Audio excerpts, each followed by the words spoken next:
knowing when to hold versus when to fold. Think about poker, right? A professional poker player does not slam it on every hand that he gets. He has to know when to fold, even if it means taking a small loss. He has to know when to step back and step away and say, look, losing the battle here doesn't mean I lose the war. Keep that in mind. So let me lose this little battle.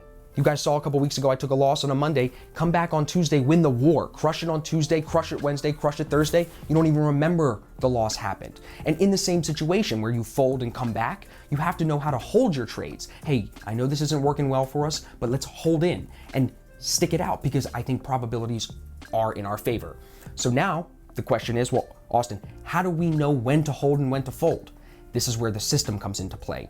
Your rules, like we have at ASFX, will teach you, if this happens, then I will react this way. If this happens, then I will react this way. It should be pre-established, pre-written, predetermined before you even get to the desk. With me?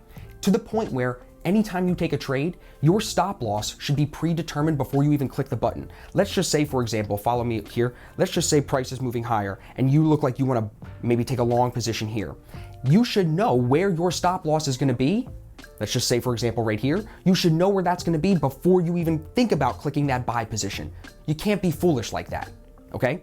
So the first habit, again, it's knowing when to hold and when to fold. It's important to take those losses small, even if it means taking them for a certain period of time, taking them often. Take the small losses, wait for the market to turn back in your favor, and then step on the gas and hold those good trades. Stick them out, maximize the wins as best as you can.